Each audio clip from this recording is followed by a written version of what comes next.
Previously on Project R32, I've had some seating issues, which I have eventually fixed. I've had some bodywork issues, which I am still fixing. I've soldered, fixed that. I've had no clutch, fixed that. And I've had an exhaust change, fitted on some coilovers, and that's pretty much it for the time being. So let's jump into this video. Hey everyone, I'm actually happy to say I'm working on the GTR right now. It's a bit of a different one that I'm doing today. You probably tell from the title, I'm basically trying to do, well, something that should have really still been kept with the car, which is add heating.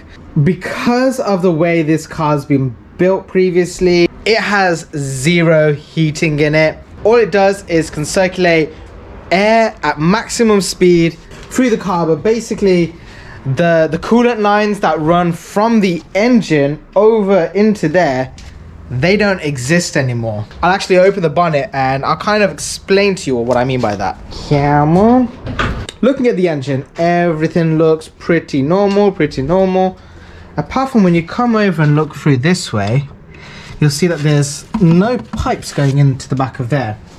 And that's where the two hoses going that follow from the coolant lines on the other side of the engine and come into there and go to the heater matrix, which is where you get heating for the actual car. This car doesn't have it. That's not so good.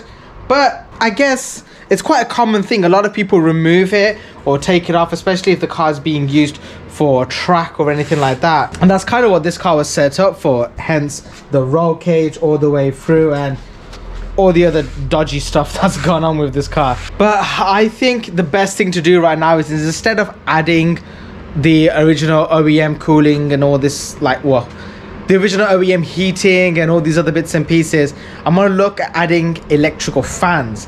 Now, Phil Morrison at Driftworks did install an electrical heater into his Porsche 911, but the kit that he used on that was really expensive, and as you guys can tell, this isn't exactly an expensive build.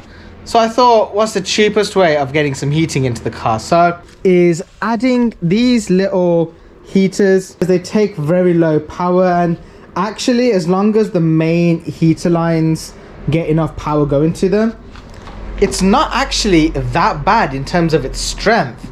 And what I'm thinking of doing is because my vent in the middle is already out of there, I might just look at installing maybe two of these, but I'm going to install one for the time being, see does it actually make a good difference.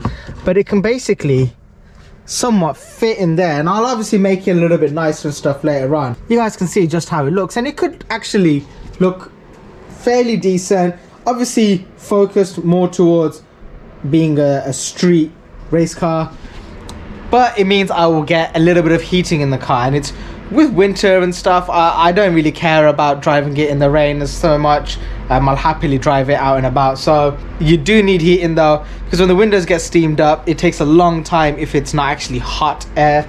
So that is one of the things I'm gonna look at doing. I'm gonna take apart the car a little bit just to kind of figure it all out. And my car actually has a kill switch installed, which is in the glove box area. The good thing about that is it's already got Alive on Earth already sent to it, so I don't have to go for a really fresh new connection from the battery. I can just go straight from there. I've tested it all out. There's enough voltage coming through here. You can see just how meaty those wires are, and that one there already had a little bit of an attachment on it, so I'm basically just going to use that for the live. I've created a T connector there for the earth, so that's all good. And what I'm also doing over here is I've set up the switch for it all through the earth line, so the live will always get as much strength as it can, but the earth can be cut down, and on here we'll be able to turn it on or off for the heating. I was originally going to use this switch for the four-wheel drive or rear-wheel drive, but I forgot that this switch here isn't actually used for anything that I'm aware of. So I'm basically going to switch that switch into my four-wheel drive, rear-wheel drive one, and this one is going to be set up for the heating. Can I just say, Mike Hamad's, their video in Japan is absolutely awesome.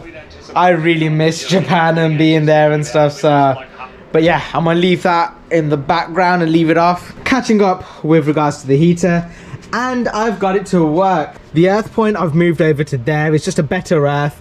That was a little bit weak, so this one gives the full 13 volts coming to it, and you can hear it on. So the only thing that I really want to do next is add a resistor into the line. I did extend the wires for it, so I could either add one up here or one down here. One of the things that I actually did previously was, whilst I had it set up with the voltmeter on the fan speed, when I lowered the voltage, it slowed down the fan speed, and that did really help with the actual heat coming out. Because at the moment, the heat it's decent, you can still feel it, but it's coming out too fast, and therefore it's cooling itself down at the same time. So it's one of those things you just got to basically work with at the time being. So right, I'm gonna fit all of this back on now. Many months later. This heater has honestly, it's been amazing for me. So I thought it'd be good to jump into the car and actually talk about the heater and how it's been for me over winter. So I originally installed it back, I feel like it was January. It was honestly not the craziest of heaters. It definitely made the interior warmer. It's not strong enough to get rid of the mist or, you know, condensation on the windscreen. And I would say it definitely creates a little bit of heat in here, but it's not something that's like, ooh, I feel warm. It just makes it stop from being really cold. I think that's the only way I can really put it. When it's proper winter, when it's actually really cold, that's when it's not that good. But when it's like kind of cold, or, you know, even like there's a bit of a breeze and stuff like that, it works great. It's fantastic. It definitely warms the interior up. For example, right now in summer, if I turned it on inside the car as I was driving, it would feel hot. So, you know, it's one of those things where it's great as a short-term fix. Do I think it's a long-term fix, and would I go on like a long trip in winter with this? No, I don't think I would, unless I pretty much had a death wish in that regards. But it's definitely been a cheap fix. I would like to see what it's like with two of them attached. That's one thing I haven't gotten around to doing yet, but this has been good enough so far. I definitely think with two of them being on, obviously it's going to be twice the heat.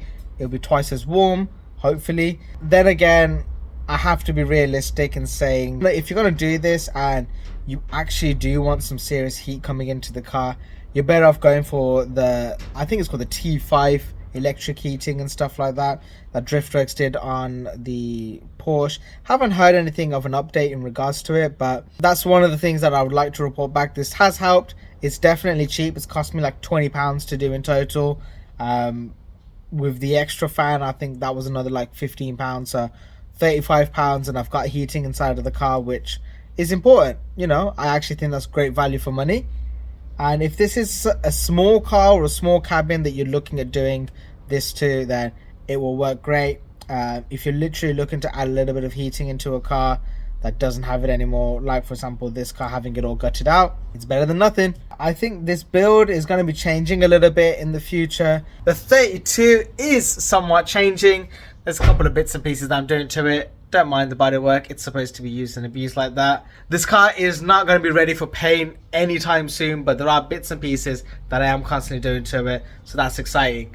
But right everyone, that's the end of this video. I hope you all have found this informative or enjoyable in some way. It's something that's probably not going to get a huge amount of views, but it might help someone out there with regards to adding heating into a car that has no heating. If you have enjoyed it, please subscribe to the channel. There's always going to be car content on the channel. But yeah everyone, signing off with the GTR. If there's anything in particular that you'd like to see me probably try to do to this car, leave it in the comments, or, you know, message me or something like that. But for now everyone, peace out, bye.